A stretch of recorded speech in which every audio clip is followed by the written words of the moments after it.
Hello everyone, this is సిద్ధూసా. Welcome back to టెల్. ఈరోజు ఈ క్లాస్లో మీకు నేను పార్ట్స్ ఆఫ్ స్పీచ్ గురించి చెప్పబోతున్నాను. 8 type of parts of speech ఉంటుందని చాలామందికి తెలుసు.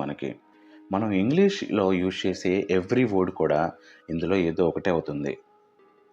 ఈ 8 types of parts of speech ఏంటి, అవి ఎందుకు యూజ్ అవుతాయి అనేది మనం క్లియర్గా తెలుసుకుంటాం. ఇంగ్లీష్లో ఎఫెక్టివ్గా కమ్యూనికేట్ చేయాలన్నా, సెంటెన్స్ ఫ్రేమ్ చేసుకోవాలన్నా ఈ పార్ట్స్ ఆఫ్ స్పీచ్ చాలా అవసరం మనకి. So let's get into our today's class.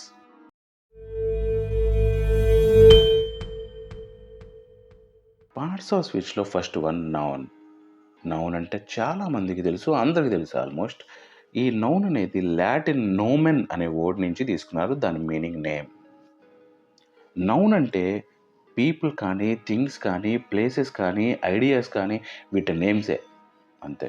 వాటన్నిటిని మనం నౌన్ అని చెప్తాం. Example cat, city, book, sky, rain, happiness, something ఇలా ఏ నేమ్స్ అయినా చెప్పుకోవచ్చు.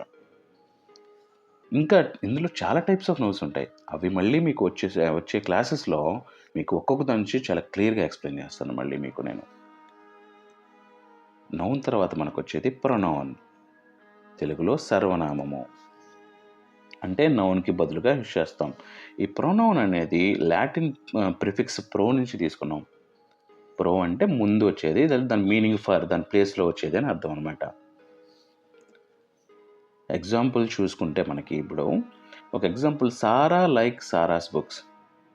అంటే సారా అనేది ఆవిడ బుక్స్ని లైక్ చేస్తుంది, సరిపోయింది. ఇప్పుడు ఆమె అని వాడితే సరిపోతుంది. ఎవ్రీ టైం వాళ్ళ నేమ్ రిపీట్ చేయగలేదు మనం. అంటే సారా లైక్స్ హర్ బుక్ అంటే సరిపోతుంది కదా. సో ఇలా మనం వాళ్ళ నేమ్ని కానీ, ఆ థింగ్ యొక్క నేమ్ కానీ మళ్ళీ యూజ్ చేసే పని లేకుండా ప్రొనౌన్స్ యూజ్ అవుతాయి. ఇవి మనం ఎక్కువగా he, she, it, they, who ఇలాంటి వర్డ్స్ని యూజ్ చేసుకుంటాం ప్రొనౌన్స్గా. ఇంకా ప్రొనౌన్స్లో కూడా చాలా టైప్స్ ఉంటాయి. అవి మళ్ళీ నెక్స్ట్ వచ్చే క్లాసెస్లో మనం కవర్ చేసుకుంటాం. Next adjective. సో ఇది కూడా లాటిన్ నుంచి తీసుకున్నారు. జెక్ట్ అంటే థ్రోన్, యాడ్ అంటే టు వర్డ్ నౌన్ డిస్క్రైబ్ చేస్తుంది, అది నౌన్ని మార్చేస్తుంది అది. అంటే చూద్దాం. So adjectives are descriptive words. అంటే అడ్జెక్టివ్ క్వాలిటీస్ని తెలుపుతాయి. ఎవరి క్వాలిటీస్ని? నౌన్ యొక్క క్వాలిటీస్ని తెలుపుతాయి. ఎగ్జాంపుల్ చూస్తే ఏ హ్యాపీ చైల్డ్. ఇక్కడ చైల్డ్ అనేది నౌను. చైల్డ్ ఎలా ఉంది? హ్యాపీగా ఉంది. అంటే నౌన్ ఎలా ఉంది అని చెప్తుంది. అది దాని సైజ్ అవ్వచ్చు, కలర్ అవ్వచ్చు, షేప్ అవ్వచ్చు, ఫీలింగ్స్ అవ్వచ్చు. ఇలా మనకి అడ్జెక్టివ్ ఉంటాయి. ఇందులో కూడా టైప్స్ ఉంటాయి, అవి కూడా మనం కవర్ చేసుకుంటాం. Next verb. చాలామందికి తెలుసు, ఆల్మోస్ట్ అందరికీ తెలుసు. వెర్బ్ అంటే పని, క్రియ. ఇది కూడా లాటిన్ వర్డ్ వెర్బ్ నుంచి తీసుకున్నారు. యాక్షన్ వర్డ్స్ అంటే మనం సింపుల్గా మనం చెప్పుకోవాలి అంటే, so example the dog runs. Dog పరిగెడుతుంది, అందులో రన్స్ అనేది మనకి వెర్బ్ అవుతుంది. ఈట్, డ్రింక్, వాక్, టాక్ ఇవన్నీ కూడా వెబ్సే అవుతాయి మనకి. అలాగే వెబ్స్ అనేది స్టేట్ ఆఫ్ బీయింగ్ని కూడా, అది ఎలా ఉంది అనేది చెప్పేది కూడా వెర్బ్ అవుతుంది. అంటే ఎటువంటి పరిస్థితిలో ఉంది, ఎలా ఉందంటే మళ్ళీ అడ్జెక్టివ్ అవుతుంది. ఎటువంటి పరిస్థితిలో ఉంది, ఏ విధంగా కనపడుతుంది అనేది కూడా మనకి వెర్బ్ డిస్క్రైబ్ చేస్తుంది అనమాట. ఫర్ ఎగ్జాంపుల్ చూస్తే the sky is blue. Sky blue కలర్లో ఉంది. అంటే ఇందులో మనకి అసలు వెర్బ్ అనేది కనిపించట్లేదు మీకు, బట్ అక్కడ ఈజీ వెర్బ్గా పనిచేస్తుంది. ఇలా మనకి వెబ్స్ అనేవి ఏం చేస్తాయంటే స్టేట్ ఆఫ్ బీయింగ్ని కూడా తెలుపుతాయి. Next adverb. థ్రోన్ టువర్డ్ ఏ వెర్బ్. మనం ఆల్రెడీ అడ్జెక్టివ్లు తీసుకున్నాం. యాడ్ అంటే థ్రోన్, టువర్డ్ అని అర్థం. అంటే వెర్బ్ని మోడిఫై చేస్తుంది. యాడ్వర్బ్ ఏం చేస్తుంది? వెర్బ్ని మోడిఫై చేస్తుంది. అంటే ఆ వెర్బ్ ఎలా ఉంది అనేది చెప్తుంది. చూద్దాం, మనం ఎగ్జాంపుల్ చూస్తే తెలుస్తుంది మనకి. She sings beautifully. ఆమె పాడుతుంది. ఎలా పాడుతుంది? అందంగా పాడుతుంది. అంటే వెర్బ్ని మార్చేసింది అది. సో అంటే ఇందులో బ్యూటిఫుల్లీ అనేది మనకి యాడ్వర్బ్ అవుతుంది. ఎప్పుడు కూడా బండగుర్తో చెప్పుకోవచ్చు మనం. యాడ్వర్బ్స్ అన్నీ కూడా ఎల్వైతో ఎండ్ అవుతూ ఉంటాయి. బ్యూటిఫుల్లీ, థాట్ఫుల్లీ, ఆఫుల్లీ ఇలా మనం చెప్తూ ఉంటాం. ఎల్వైతో ఎండ్ అవుతాయి బండగుర్తో చెప్పుకోవాలంటే యాడ్వర్బ్స్ అన్నీ కూడా. Next prepositions. ప్రీపోజిషన్స్. చూద్దాం ఆ వర్డ్ గురించి కూడా మీనింగ్.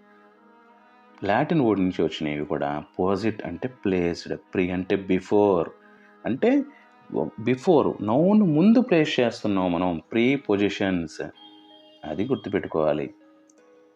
చూద్దాం మనం ఎగ్జాంపుల్ చూద్దాం. ఈ వర్డ్స్ అన్నీ మనకి ఏమేమి అవుతాయి, మనకి in, on, at, that, upon, so ఇలా ఓవర్, ఇవన్నీ కూడా మనకు ప్రిపోజిషన్సే అవుతాయి.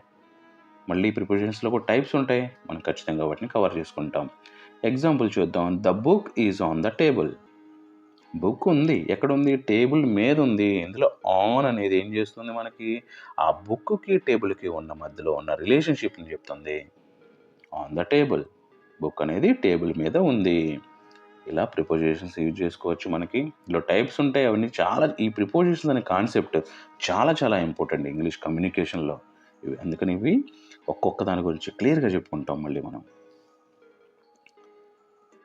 Next conjunctions. జంక్ అంటే జాయిన్, కాన్ అంటే టుగెదర్.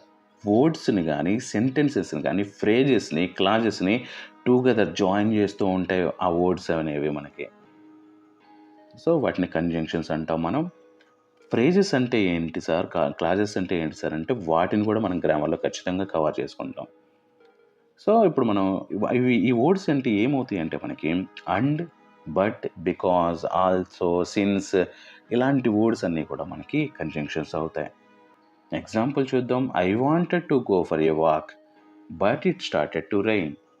నేను వాకింగ్కి వెళ్ళాలనుకున్నాను, బట్ వర్షం పడిపోయింది, వర్షం స్టార్ట్ అయిపోయింది, సో ఇంక నేను వెళ్ళలేను. ఇలా రెండు సెంటెన్సెస్ని కానీ, రెండు క్లాజెస్ని, రెండు ఫ్రేజెస్ని, వర్డ్స్ని సో కలిపే వాటిని మనం కంజంక్షన్స్ అంటాం. Next interjections. Inter, between, ject, thrown, అంటే బిట్వీన్ అంటే ఏదో ఒక వాటి మధ్యలో ఉంచుతాం వాటిని మనం. అలా ఉంటుంది అనమాట మనకి. అంటే ఇవన్నీ ఎక్స్ప్రెషన్స్. మనం బండి గుర్తు చెప్పుకోవాలంటే ఓ, వావ్, ఔచ్, ఎక్స్క్లమేటరీ మార్క్ని బాగా వాడతాం ఇందులో. మన తెలుగులో చెప్తాం అయ్యో, అవునా, అలా ఒక ఆశ్చర్యం అనమాట. షాకింగ్, అలాంటివి కూడా చెప్పుకోవచ్చు. అవే ఇంటర్జెక్షన్స్. మనం ఈ 8 types of parts of speech అనేది మనకి కమ్యూనికేషన్లో కానీ, మనం గ్రామటికల్గా కానీ, రైటింగ్ చేసినప్పుడు కాంప్రహెన్షన్ స్కిల్స్ పెంచుకోవడానికి మనకి చాలా చాలా యూజ్ అవుతుంది. అటు కమ్యూనికేషన్లో, ఇటు అకాడమిక్గా ఇది చాలా ఇంపార్టెంట్. పార్ట్స్ ఆఫ్ స్పీచ్ యొక్క అడ్వాంటేజెస్ మెయిన్లీ ఏంటంటే మనకి గ్రామర్ని, సెంటెన్స్ స్ట్రక్చర్ని మనకి ఇంప్రూవ్ చేస్తుంది, రైటింగ్ స్కిల్స్ని ఇంప్రూవ్ చేస్తుంది, బెటర్ రీడింగ్ కాంప్రహెన్షన్, అంటే ఒక ప్యాసేజ్ చదివిన తర్వాత అది మనకి క్లియర్గా అసలు అందులో ఏముందని బాగా అర్థమయ్యేలాగా చేసేది కూడా ఈ పార్ట్స్ ఆఫ్ స్పీచ్. ఎఫెక్టివ్గా కమ్యూనికేషన్ చేయాలన్నా మనకు కావాలి లాంగ్వేజ్ లెర్నింగ్కి కావాలి ఎడిటింగ్ అండ్ ప్రూఫ్ రీడింగ్. అంటే మొత్తం ఒకటి మనకి ఇస్తారు, అది చదివిన తర్వాత దాన్ని చదివి అందులో ఏ మిస్టేక్స్ ఉన్నాయి, ఎంత ఎఫెక్టివ్గా దాన్ని మార్చచ్చు అని ఎడిట్ చేసి దాన్ని ప్రూఫ్ రీడింగ్ అంటారు అనమాట. అది కూడా ఒక ప్రొఫెషనే అనమాట మనకి. లాంగ్వేజ్ ఎనాలిసిస్ అంటే అందులో ప్రొవైడ్ చేసిన దాంట్లో లాంగ్వేజ్ ఎలా ఎనలైజ్ చేయొచ్చు అసలు మొత్తం మనం కూడా. క్రియేటివ్ రైటింగ్, మనం క్రియేటివ్ రైటింగ్ చేయాలనుకుంటే, ఇంగ్లీష్ రైటింగ్ చేయాలంటే సో దానికి కూడా ఇవన్నీ చాలా యూజ్ అవుతాయి. ఇన్ని అడ్వాంటేజెస్ మనకి పార్ట్స్ ఆఫ్ స్పీచ్లో ఉందన్నమాట. అందుకే మీకు ప్రతి దానికి గురించి కూడా క్లియర్గా ఎక్స్ప్లెయిన్ చేస్తాను. సో ఎప్పుడు మిస్ అవ్వకండి, మీరు డైలీ ఫాలో అవ్వండి. ఇంగ్లీష్ కమ్యూనికేషన్ ఎఫెక్టివ్గా మార్చే రెస్పాన్సిబిలిటీ నాది. సో మీ డౌట్స్, రిక్వైర్మెంట్స్ ఏమైనా ఉంటే కామెంట్స్లో అడగండి. యాజ్ సూన్ యాజ్ పాసిబుల్ వాడికి రిప్లై ఇస్తాను. So that's for today, signing off.